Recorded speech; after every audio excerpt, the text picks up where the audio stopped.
Get out right out of your bed, that's your quicksand. Getting rid of anxiety and head, you can fix it. Rid of stigmas, all of them you said, we ain't listening. Just remember, try to do your best, you can win this. Maurice Benard, State of Mind. Okay, this is State of Mind. Please subscribe, because we are going to hit 200,000.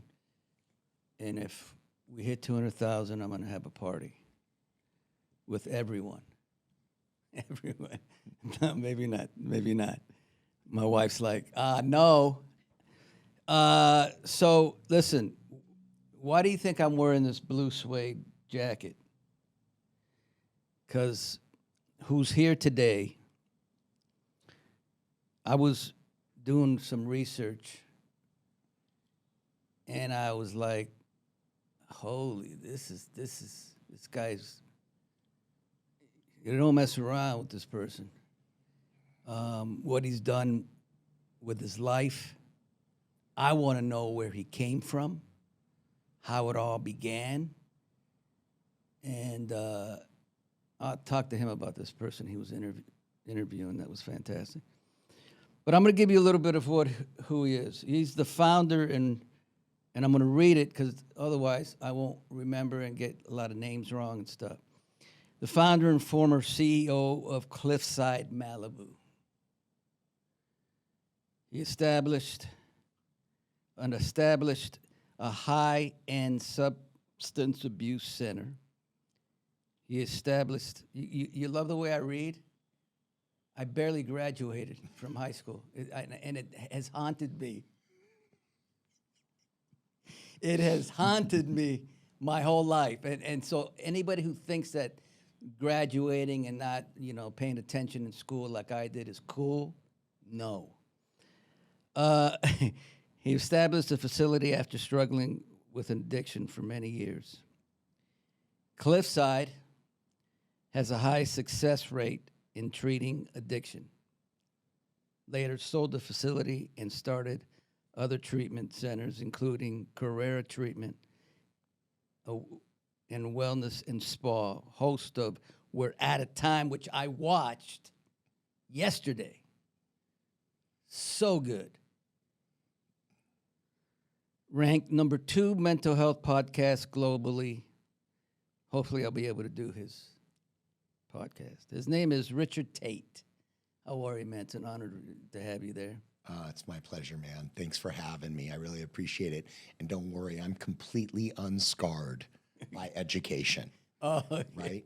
And up until 18, when I was 18, I could read, but I couldn't understand any of it. I had no comprehension.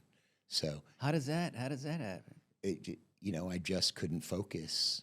I just couldn't focus at all. So I'd read a paragraph, realize that I couldn't understand it, and then I'd go back and have to read it again. Then I realized I couldn't understand it, and I went back and I did it one sentence at a time.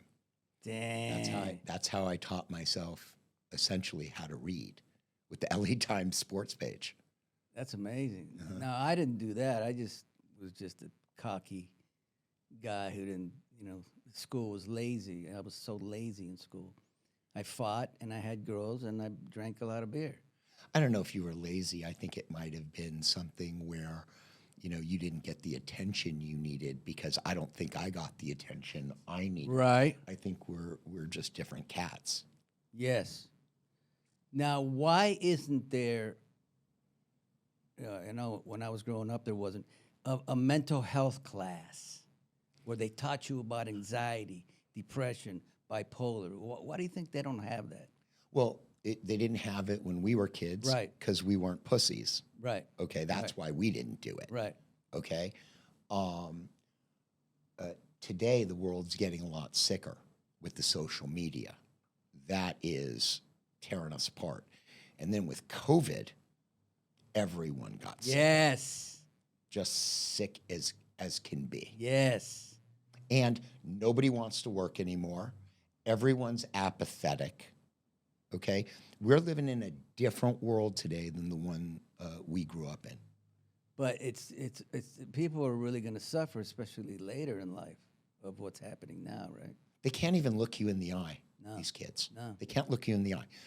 And if you have a conversation with them that's even the slightest bit uncomfortable, they'll look at you and they'll say, literally, why are you screaming at me?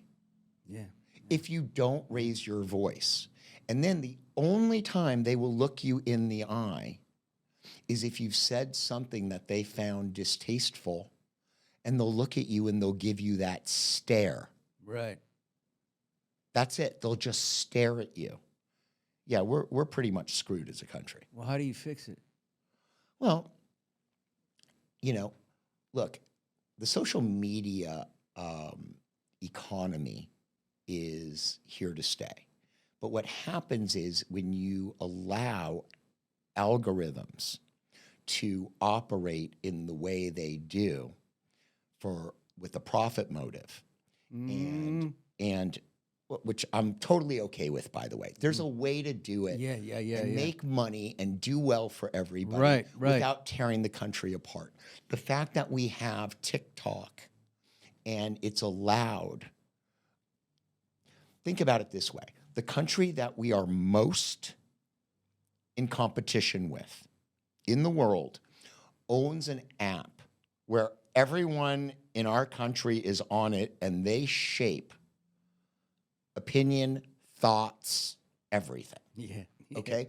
That to me sounds like a problem, especially when this country is responsible for the majority of the fentanyl being consumed here today. Let me tell you something. And this just came coming here to see you.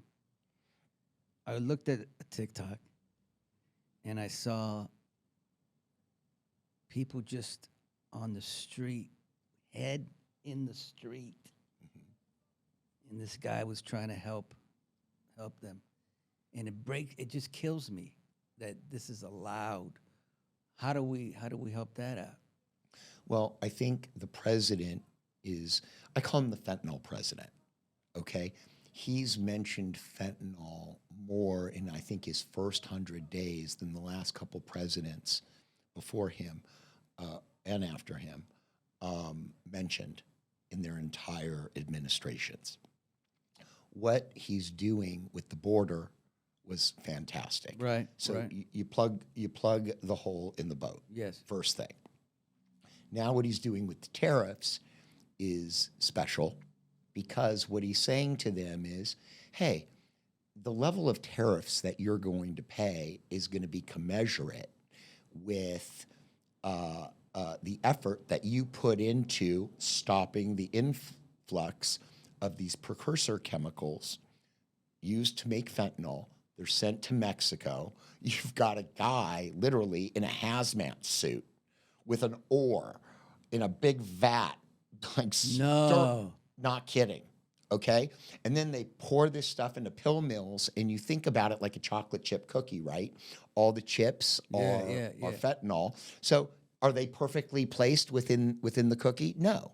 So when you do this in a pharmacy, you have an even amount of the active ingredient in a drug throughout the pill. Here, you can have in half the pill a lethal dose, and in the other half, nothing. And it's because this is the way they do it. Damn, that's scary there. But you see,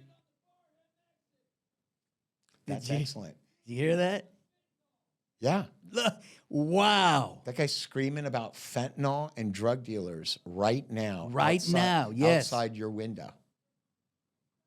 That's amazing. What was he saying? Do you know? Yeah, he was saying something about fentanyl and drug dealers, and he's still now, in all fairness, he's not on fentanyl right now because he has got the energy to pop off this way, right? Yeah. He'd be Yeah. right? So we kind of, I mean, for the purposes of this, we kind of wish he was on fentanyl, but a non-lethal dose. Yes.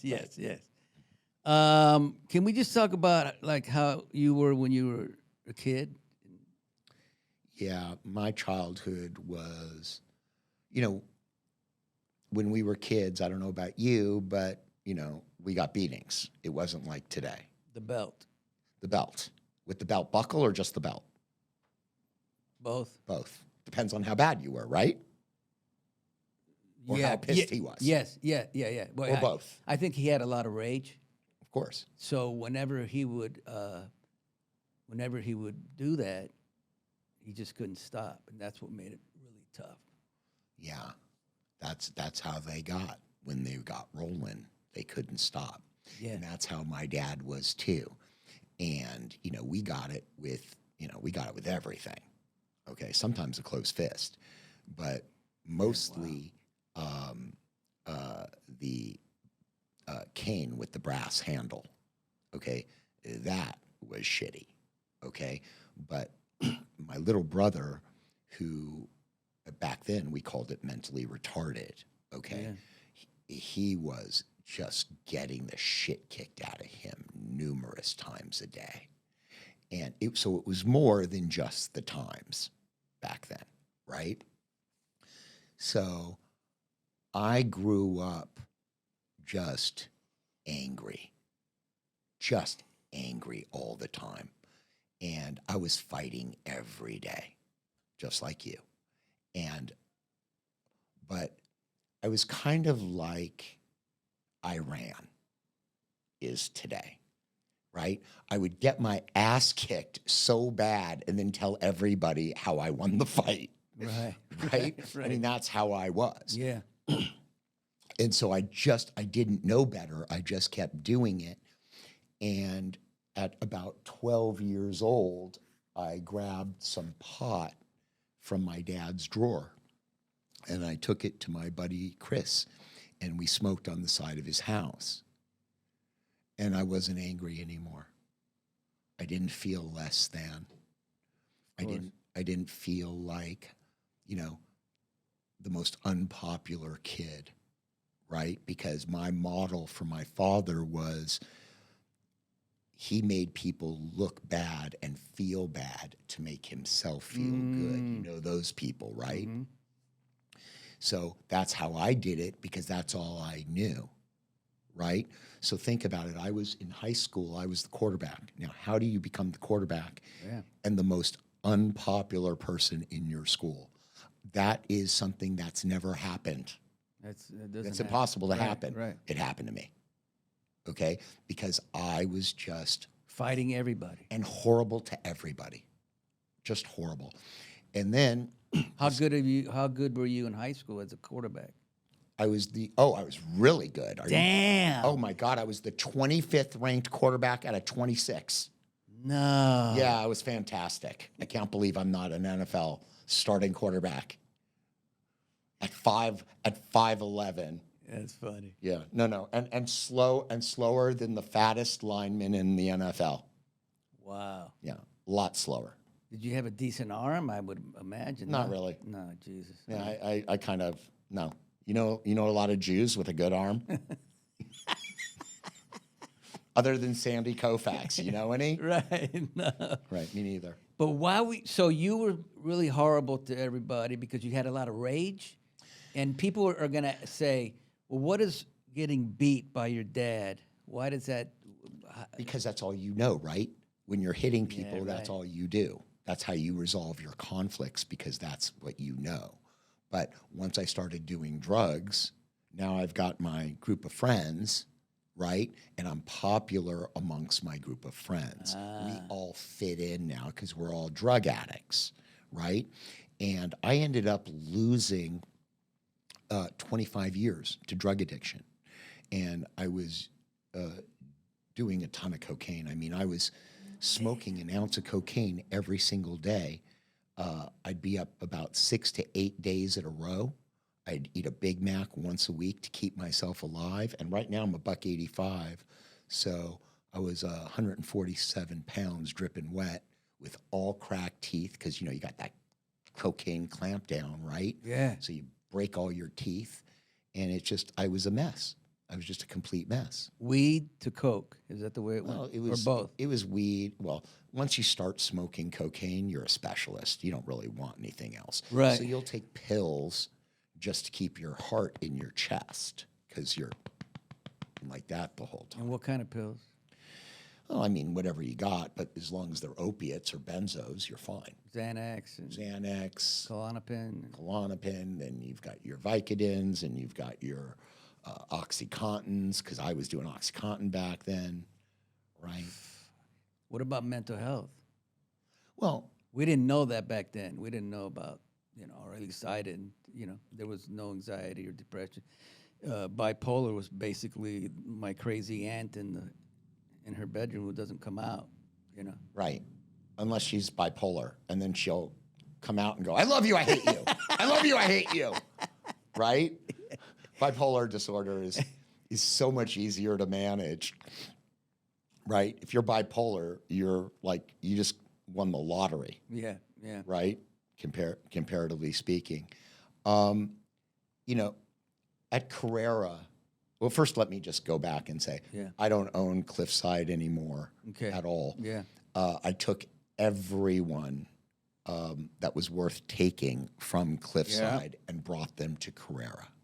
So, Can I say one thing of course, about Cliffside? of course. But I'm not sure this is the truth. Uh-huh. Over a year ago, I went through something. It was tough. Okay. Anxiety just got me bad. My wife, who always takes care of me, was out of the country.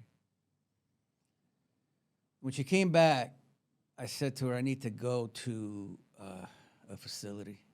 I'm not sleeping. And I was just messed up. And I think we called Cliffside. Now, they were very nice, but so I don't know if this to be true, but they didn't call us back. Right. And Well, that's because I took all their admissions people. there you go. There you go. There you go. I took them all. Okay.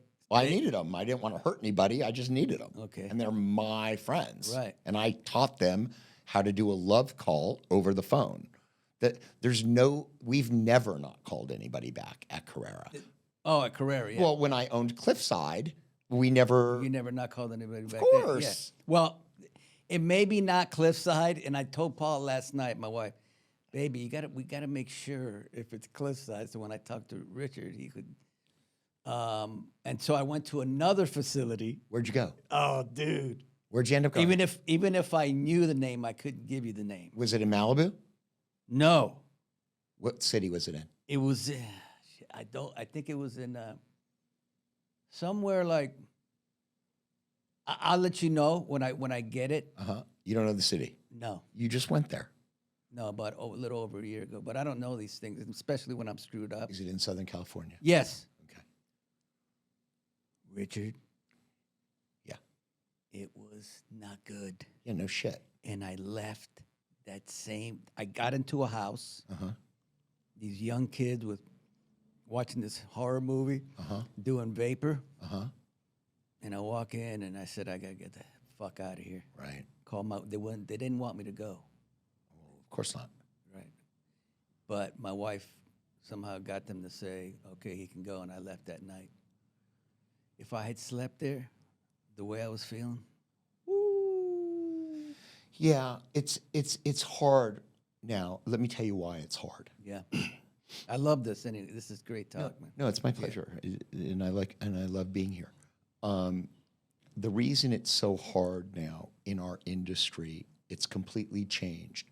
When I sold Cliffside in 2018, if I billed $100, they paid me 67 cents on that dollar. So for every $100, they'd pay me 67 that I billed. Okay. Today, it's 25 cents on the dollar. 7 years later, okay, now, what does that mean? That means that if you're working off a 25% margin like everybody else, which is usual and customary in this industry, if that's what you're working on, and they just took 60% of your payment, you're broke. You're not breaking even, you're broke. Yeah. Okay? So these people now that are working are the centers now that are operating on skeleton crews. Most don't have night nurses at all, okay? And they're operating illegally, not within compliance, whether it's the state or the Joint Commission or clinical guidelines. It doesn't matter. They're not operating legally. Wow. Most of these centers now. And it's because they have to survive. Yeah. Okay. And it's what the insurance industry has done to this place. So, of course, you are going to have a bad experience. We've lost half the treatment centers in the last 7 years during the worst opioid crisis in our country's history. Think about that. We've lost half of the treatment centers. Amazing. Right? Yeah. In the worst opioid epidemic we've ever had. Wow. That's why you had a bad experience. Yeah. And we don't have that issue. And the reason we don't have that issue is because when I sold Cliffside, it was for an embarrassingly amount of money. And I just used that to keep us tight. But, you know, not everybody has that. And the only other but entity that would have that ability would be treatment centers that are run by private equity. Now, private equity's got the money to do it all. But as you know, they squeeze every nickel out of every dollar they can. So Yeah. it's as if they were broke. Okay? So really the only, I mean, I hate to be the bearer of bad news, okay? But, you know, if you're not getting, this is why I tell everybody, you got to call us. Because even if we can't treat you at Carrera or our affordable center, which is in network, you can go for like $250 to $500 for a whole 30 days, okay? If you can't do that, call us anyway. Because if we can't send you to Carrera or One Method, our affordable center, we'll find a spot for you. I've got a whole department that does nothing but just find treatment for people that can't come to us. Wow. Because I don't ever want anyone to ever feel like they're not important or they don't matter, okay? So not only do we call back people who we can get in, we call back people who we know can't come to us. That's the difference of the experience that you had and the experience that we provide. It's a love call. It's a love call. The foundation for everything is love, okay? We walk in shame-based. We walk in sick. We walk in broken. We're not beating a dead horse. We're not kicking a horse when he's down, okay? It's all love, all joy, no pain. That's how we do it. As I'm listening to you, Richard, I'm getting a little moved because I wish I would have known you a year ago. What difference does it make? You can come now. Yeah, I know, but I was I in. mean, I don't want anything from you. I know, but I was in just real bad shape, and if I didn't trust many people. You know, I was scared, and so if I went in, what is it that you guys? What is it that you do? You put me in a room, and you talk to me. We have conversations. Well, let's talk about my high-end center first. Yeah. First thing you would do is you'd come in and you'd sit with the nurse and you would do a complete assessment. Okay. Right? Okay. Then you'd see a doctor. Okay. And a psychiatrist. Right? Both. Right. And you do all your workup so that we would know exactly, okay, what's going on with you. We can go get records from your other physicians and that kind of stuff to fill in the blanks and get the whole picture, right? Yeah. And then what you typically do is you're shown to your room, right? Everyone's got a private room. Private room. Everybody. Wow. Well, at Carrera, we're going to talk about. Yeah, yeah. This is the first ultra high-end drug and alcohol treatment facility in the world. It's not close. It's one of one. Well, it's built that way. It was built for me. Yeah, yeah. Okay? So where was I? I forgot. Oh, the rooms. Private room. So you walk into a room, and it's a private room with its private in-suite bathroom, its own temperature control. So, you know, it's like a hotel suite. And then in the morning, you roll out of the rack and you walk right over to the juice bar, and you can get your wheatgrass or your ginger shot or your wellness shot, your green drink, protein shake, whatever the hell you want, right? And then you go work out. Now, Damn. now you can work out. Yeah. You can do Tai Chi. You can swim. You can do water exercises. You can do yoga. You do whatever the hell you want, okay? As long as you're moving your body first thing in the morning, right?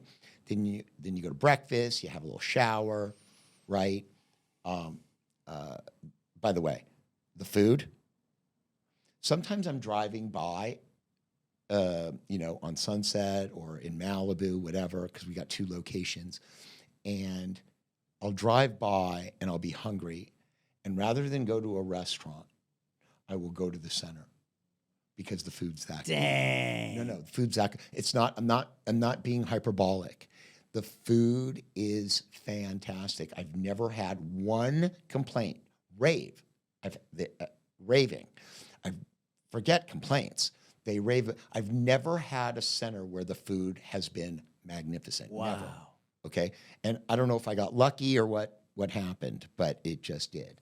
So they'll have a little breakfast, shower, and then they'll go to their first group, right?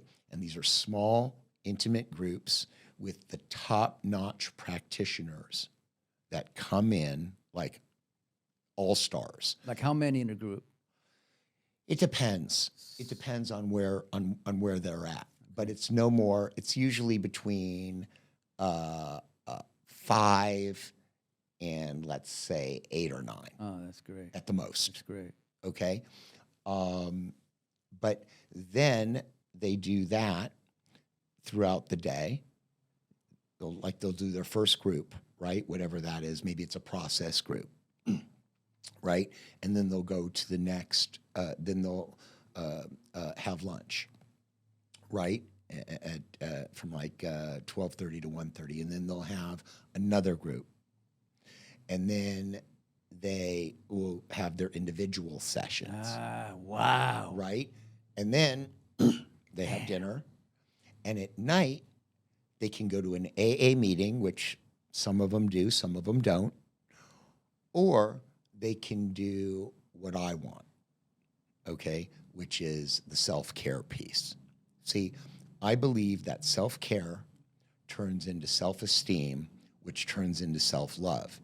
And I've never met anyone in the 25 years of field research that I've done and the 21 years or 22 now in treatment, in my experience treatment, I've never seen a person who actually loved themselves trying to kill themselves with drugs and alcohol. I've never seen it. Right. And you haven't either because it doesn't exist. No. So what I want is we have a full spa in our center. So think about it, just like a hotel, Yeah. and then you walk to the spa. Wow. Same thing here, okay? So they can get scrubs and wraps. They can get acupuncture. Oh, I can love get, it. Right? Yeah. They can get massage. They can get facials. They can do anything. And just like in a fine hotel, there's a menu, and you could have a different treatment every day and still not get every treatment offered. Like you wouldn't have to do the same treatment twice in a 30-day stay. Okay? Damn.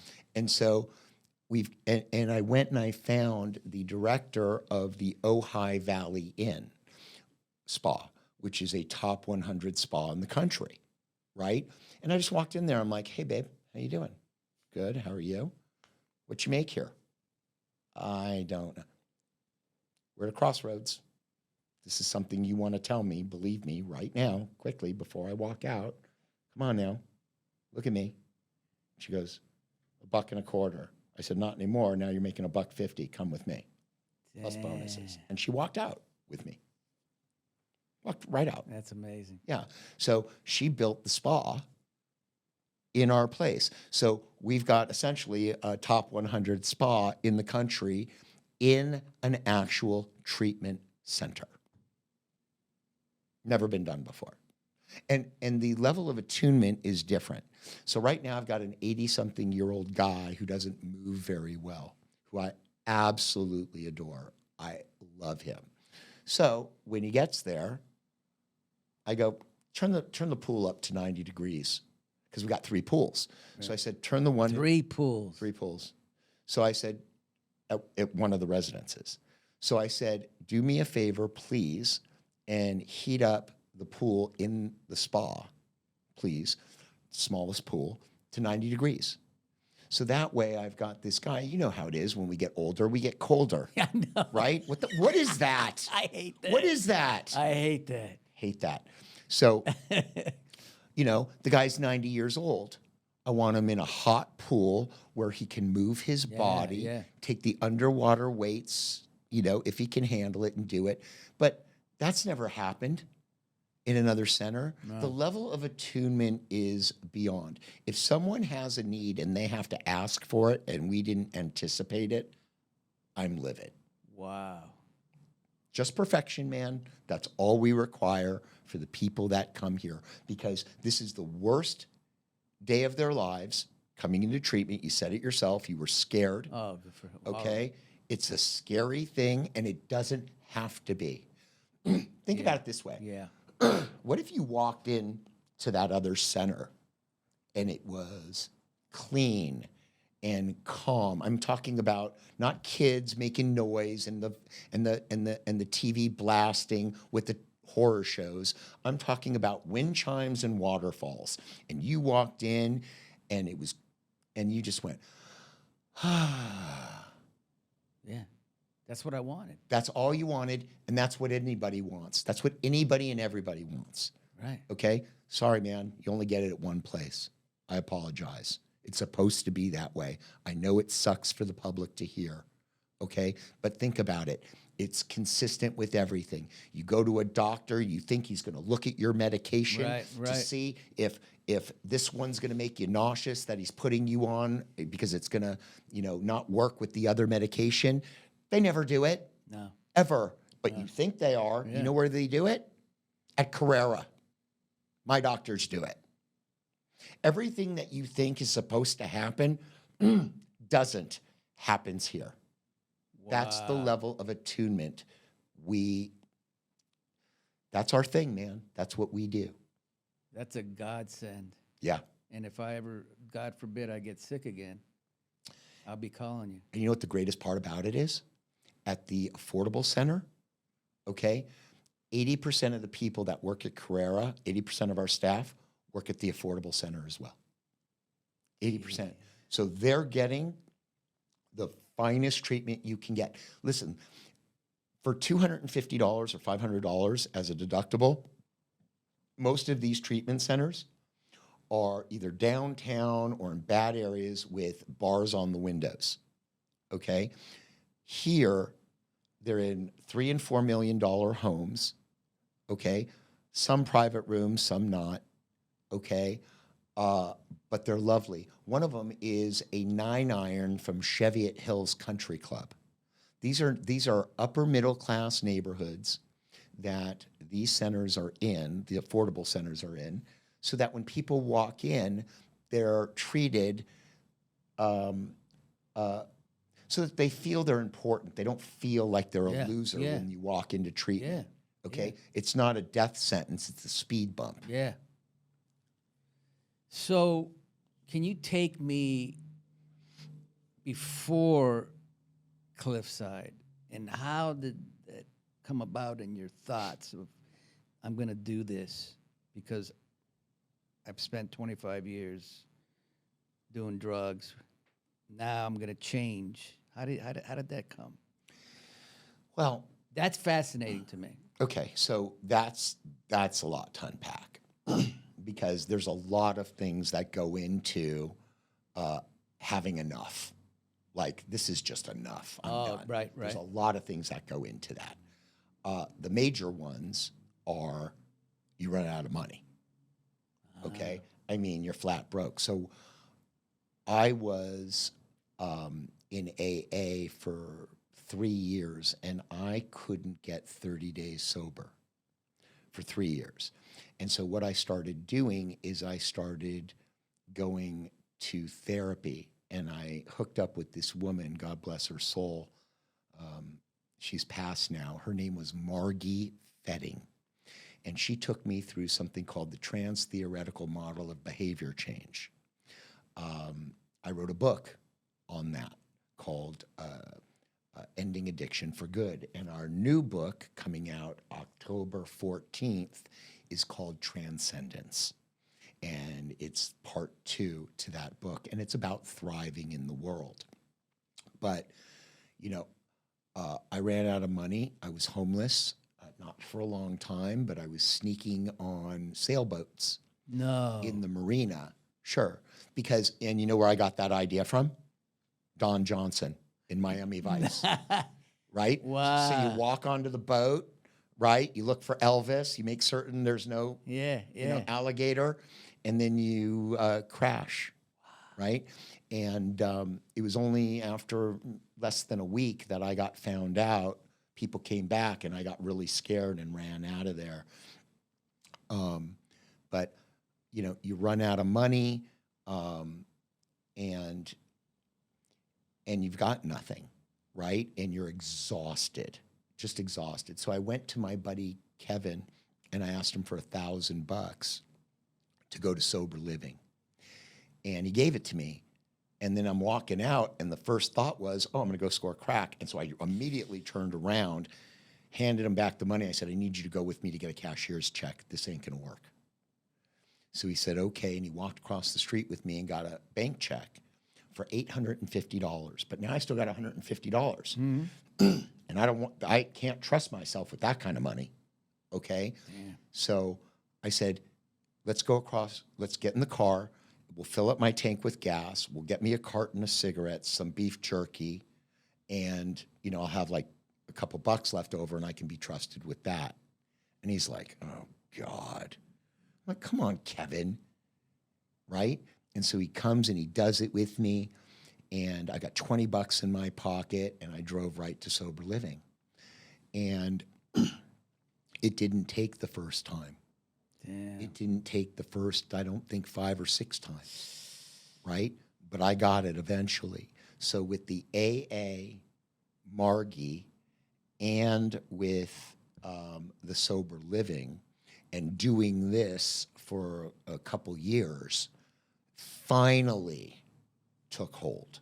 But I'm slow, man. It took me a while.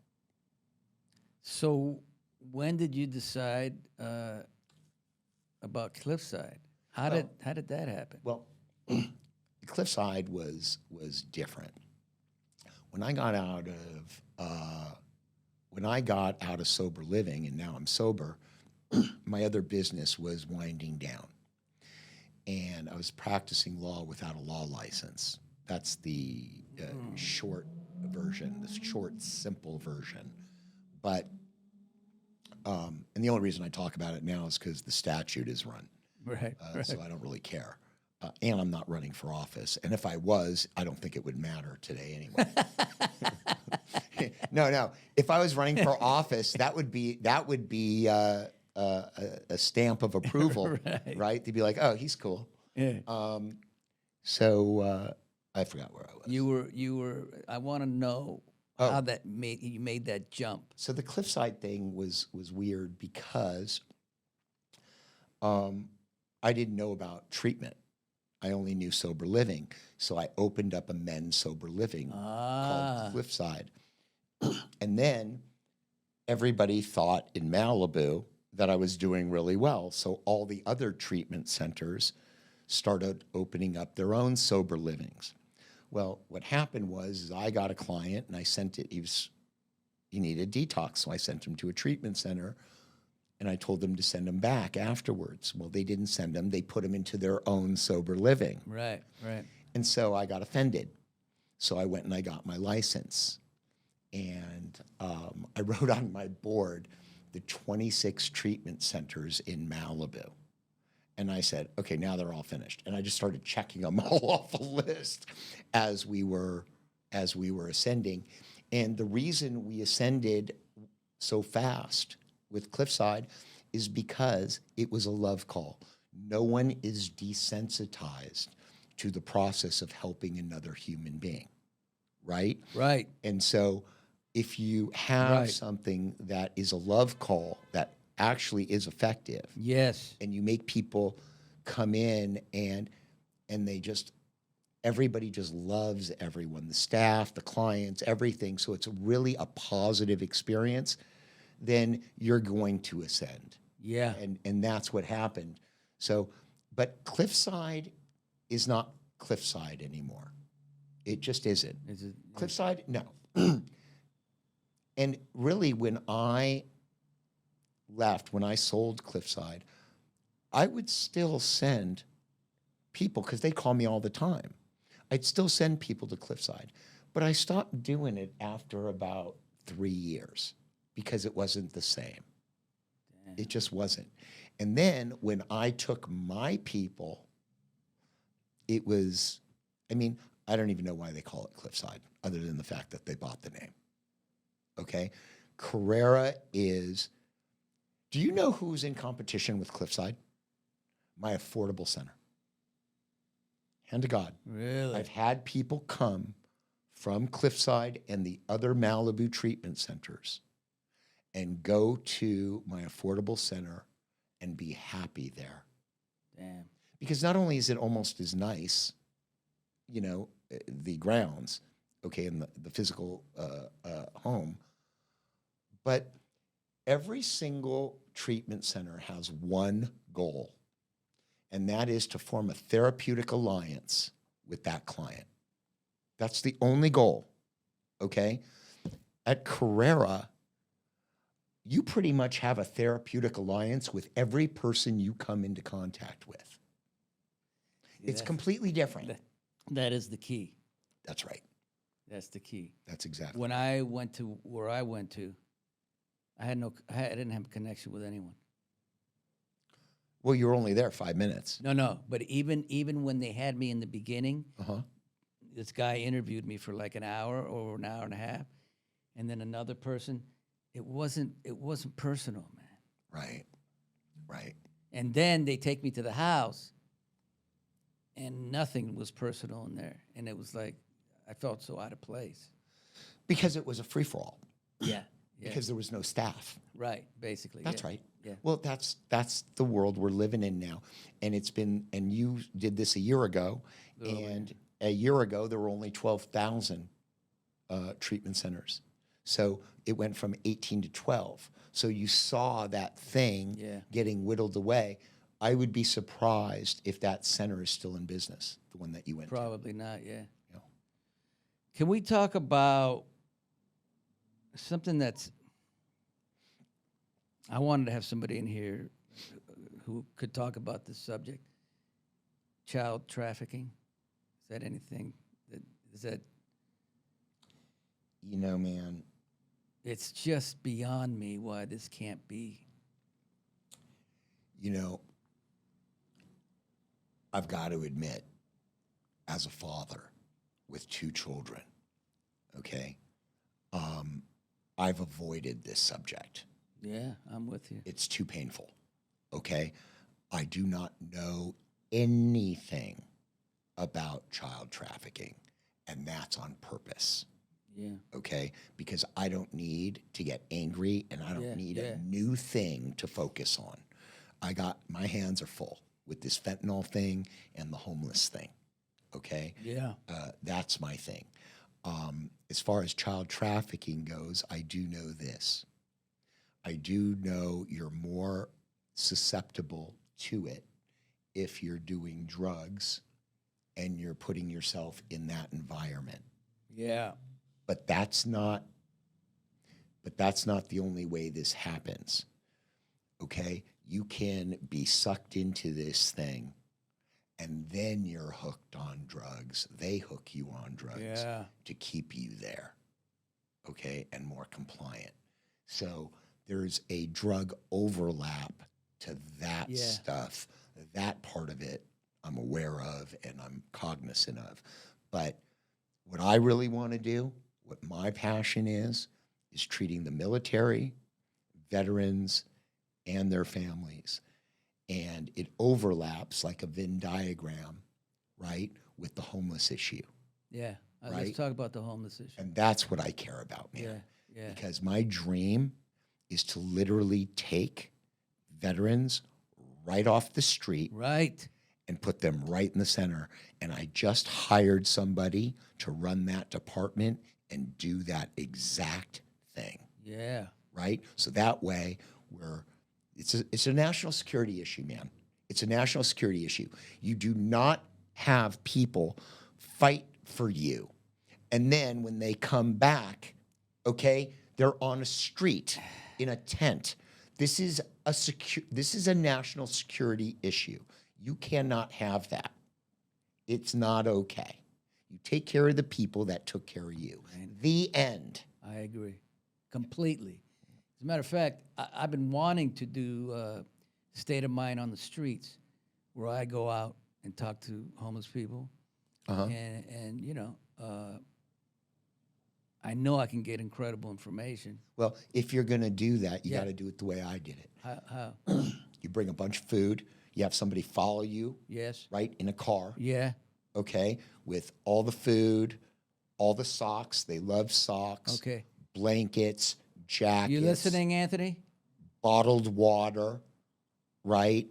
And You don't give 'em money? of course I do, but you bring them those other things that they need as well. You always have a wad like this at 20s. Yes. Okay, a couple grand, right? Yes. Just 20s. But here's the thing. Yeah. You don't just give them money and shit. You don't. Right. You have to stop and talk to them. Yes. And you have to have the conversation because they're invisible. Yes. They're invisible. And that's the best thing you can do Yeah. for them. Yeah. Yeah. I'll give you an example. I've got this 22-year-old kid with me, Dylan. And we're in the car. He does the podcast along with Lisa.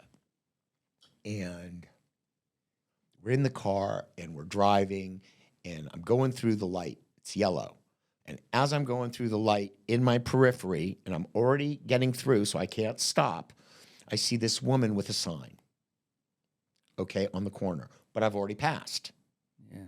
So I pull over, and I look at Dylan, and I hand him some cash, a couple $100, and I said,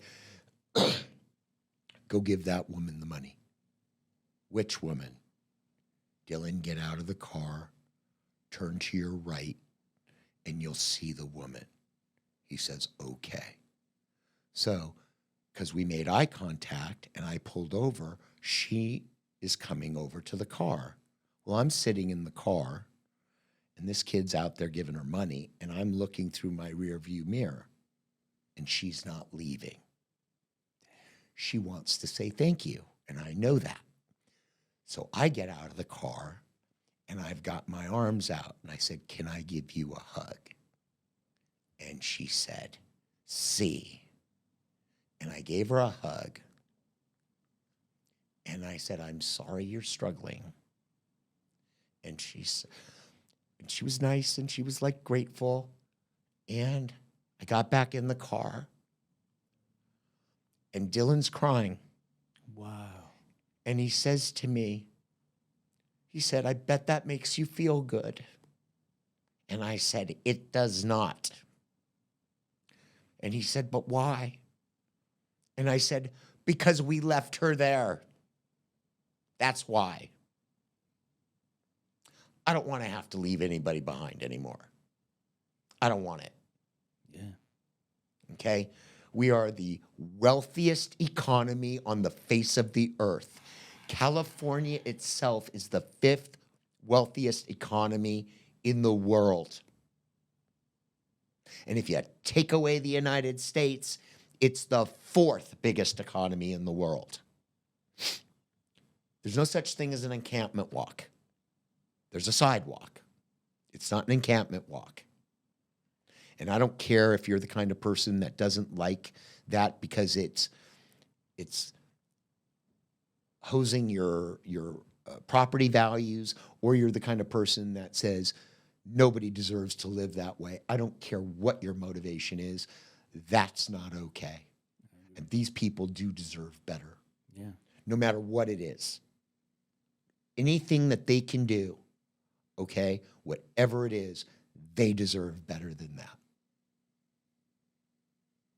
It's a crime. Yeah. It is a shame. And I am embarrassed. I am embarrassed. This is where I grew up. It is an embarrassment to me.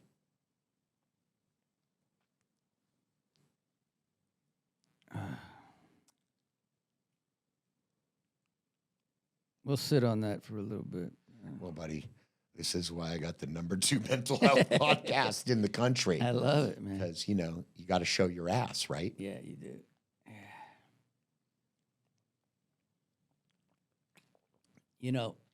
I got a little bit of a. This was a while back.